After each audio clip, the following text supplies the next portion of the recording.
매일 성경 묵상 나눔입니다. 2025년 4월 21일 월요일입니다. 부활절 첫날입니다. 누가복음 24장 13절에서 35절을 묵상합니다. 본문을 읽습니다. 그날에 그들 중 둘이 예루살렘에서 25里되는 엠마오라 하는 마을로 가면서 이 모든 된 일을 서로 이야기하더라. 그들이 서로 이야기하며 문의할 때에 예수께서 가까이 이르러 그들과 동행하시나 그들의 눈이 가리어져 그인 줄 알아보지 못하거늘 예수께서 이르시되 너희가 길 가면서 서로 주고받고 하는 이야기가 무엇이냐 하시니 두 사람이 슬픈 빛을 띠고 머물러 서더라. 그 한 사람인 글로바라 하는 자가 대답하여 이르되 당신이 예루살렘에 체류하면서도 요즘 거기서 된 일을 혼자만 알지 못하느냐. 이르시되 무슨 일이냐. 이르되 나사렛 예수의 일이니 그는 하나님과 모든 백성 앞에서 말과 일에 능하신 선지자이거늘 우리 대제사장들과 관리들이 사형 판결에 넘겨주어 십자가에 못 박았느니라. 우리는 이 사람이 이스라엘을 속량할 자라고 바랐노라. 이뿐 아니라 이 일이 일어난 지가 사흘째요. 또한 우리 중에 어떤 여자들이 우리를 놀라게 하였으니 이는 그들이 새벽에 무덤에 갔다가 그의 시체는 보지 못하고 와서 그가 살아나셨다 하는 천사들의 나타남을 보았다 함이라. 또 우리와 함께 한 자들 중에 두어 사람이 무덤에 가 과연 여자들이 말한 바와 같음을 보았으나 예수는 보지 못하였느니라 하거늘 이르시되 미련하고 선지자들이 말한 모든 것을 마음에 더디 믿는 자들이여 그리스도가 그런 고난을 받고 자기의 영광에 들어가야 할 것이 아니냐 하시고 이에 모세와 모든 선지자의 글로 시작하여 모든 성경에 쓴 바 자기에 관한 것을 자세히 설명하시니라. 그들이 가는 마을에 가까이 가매 예수는 더 가려 하시는 것 같이 하시니 그들이 강권하여 이르되 우리와 함께 유하사이다. 때가 저물어 가고 날이 이미 기울었나이다 하니 이에 그들과 함께 유하러 들어가시니라. 그들과 함께 음식 잡수실 때에 떡을 가지고 축사하시고 떼어 그들에게 주시니 그들의 눈이 밝아져 그인 줄 알아보더니 예수는 그들에게 보이지 아니하시는지라. 그들이 서로 말하되 길에서 우리에게 말씀하시고 우리에게 성경을 풀어주실 때에 우리 속에서 마음이 뜨겁지 아니하더냐 하고 곧 그때로 일어나 예루살렘으로 돌아가 보니 11 제자 및 그들과 함께한 자들이 모여있어 말하기를 주께서 과연 살아나시고 시몬에게 보이셨다 하는지라. 두 사람도 길에서 된 일과 예수께서 떡을 떼심으로 자기들에게 알려지신 것을 말하더라. 오늘의 본문은 엠마오 도상에서 예수님을 만나는 제자들의 이야기입니다. 그날에라고 하는 것은 우리 요한복음 24장 1절에서 12절의 말씀입니다. 그 24장은 안식일 후 첫날, 결국은 안식일이 토요일이니까 주일날 그 아침, 이른 아침, 부활절에 이른 아침에 여인들이 예수의 무덤을 찾아갔던 이야기였습니다. 그날에 여전히 같은 날입니다. 오후겠죠. 그들 중에 제자들입니다. 제자들 중에 둘이 예루살렘에서 25리쯤 되어지는 엠마오라고 하는 마을로 가고 있었다. 그리고 그렇게 내려가면서 둘이 서로 이야기를 하고 있는데 예수님이 나타나셔서 그들 옆에 서서 동행하나 그들을 알아보지 못하는데 그 이유는 그들의 눈이 가리워져 있어서 그렇다라는 거죠. 눈이 가리워져 있다. 무엇 때문인지 또 무엇을 표현하는 건지 우리 좀 생각해 보면 좋겠습니다. 예수님이 그 제자들에게 물어봅니다. 너희들이 길을 가면서 서로 주고받는 이야기가 무엇이냐. 이 두 제자들이 슬픈 빛을 띱니다. 슬퍼하고 있다라는 것이죠. 그러면서 이야기하기를 나사렛 예수에 대한 일이다.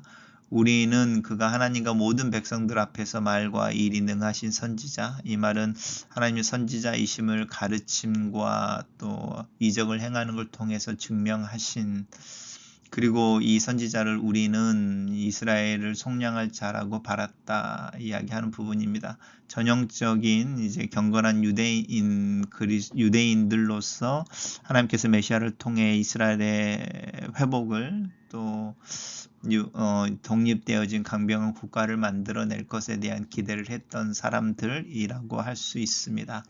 그런데 그들의 종교적인 지도자들이 사형 판결에 빌라도의 사형 판결을 넘겨주어 십자가에 못 박았다. 그리고 예수가 죽은 지 사흘째이고 어떤 여인들이 예수님을 부활했다고 이야기하지만 그래서 제자들 중에 두어 사람이 베드로를 이야기하는 거죠. 두어 사람이 가서 열린 무덤을 봤지만 예수는 보지 못했다라고 누가복음 24장 1절에서 12절의 이야기를 그대로 하고 있습니다.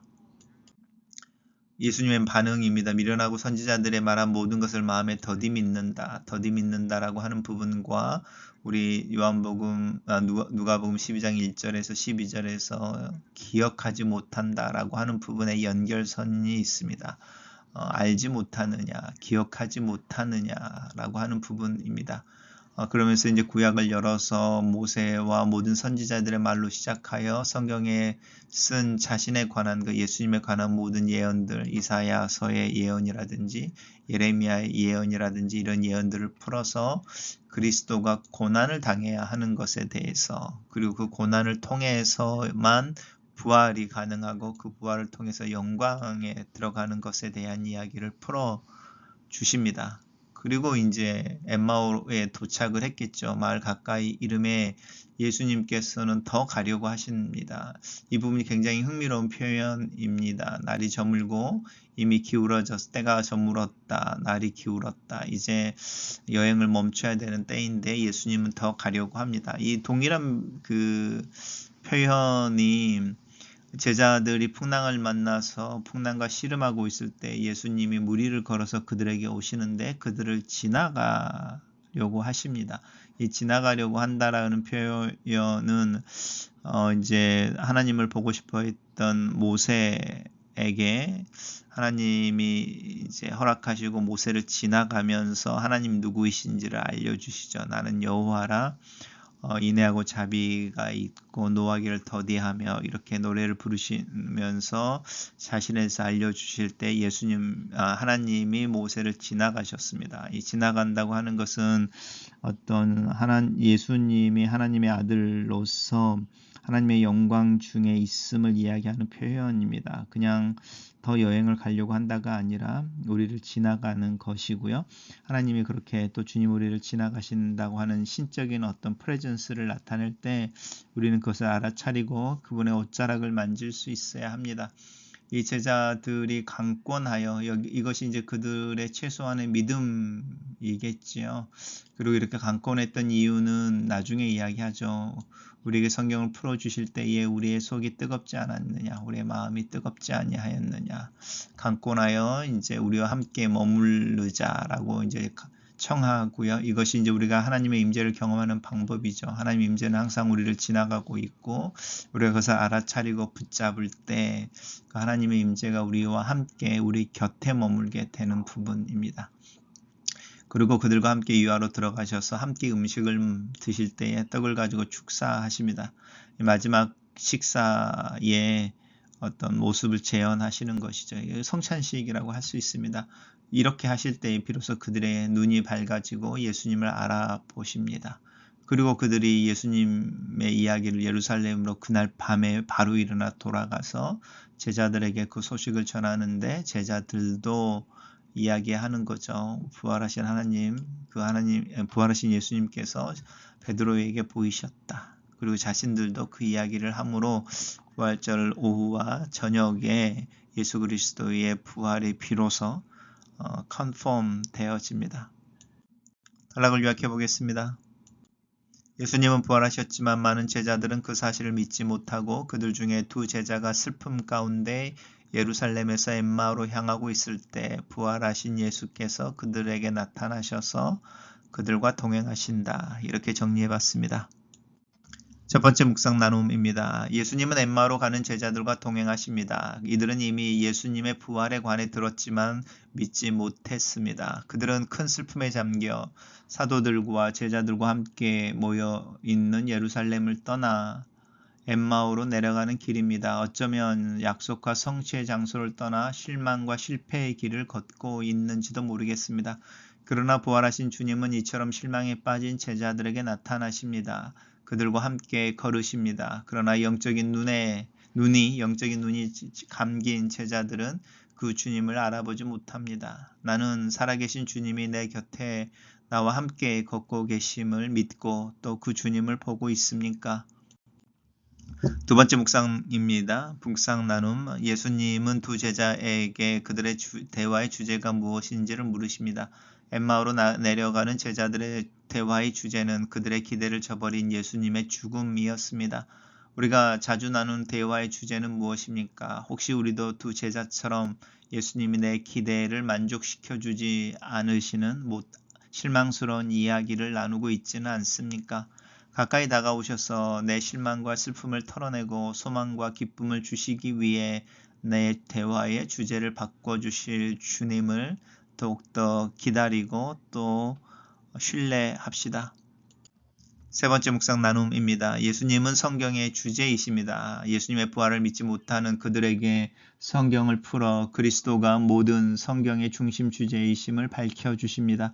성경은 한결같이 그리스도께서 고난을 받으신 후에 영광에 들어간다는 것을 증거하고 있습니다. 그러므로 예수님의 죽음이 하나님의 계획인 것을 깨닫지 못해서 부활도 이해할 수 없었던 것입니다. 나는 성경을 읽으면서 고난의 이유를 알고 있습니까? 성경이 증거하는 고난을 넘어선 부활의 영광의 주님을 만나고 있습니까?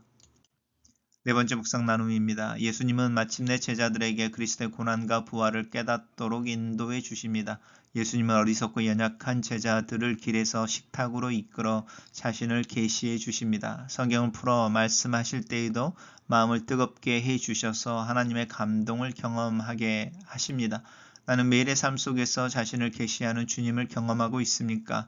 주님의 부활을 말씀과 경험으로 밝히 깨달은 제자들은 주님의 부활을 증거하는 증인이 됩니다. 이 부활절의 벅찬 감동을 또 경험을 나는 누구와 함께 나누고 있습니까? 글로 쓰는 기도입니다. 살아계신 하나님, 부활하신 예수 그리스도를 인하여 찬양을 드립니다. 눈이 어두워 부활하신 그리스도를 보지 못하고 내 삶의 왕으로 계시는 것을 알지 못하며 인정하지 못하는 나의 믿음 없음을 고백합니다. 말씀을 묵상하는 아침에 내 영적인 눈을 뜨게 하셔서 부활하여 살아계신 주님을 보게 도와 주시옵소서. 주님과 동행하는 것이 내 삶의 현실이고 일상이 되게 하시고 나에게 말씀하시는 주님의 음성을 들으며 주님의 가르침을 따라 살게 도와 주시옵소서. 예수님 이름으로 기도합니다. 아멘.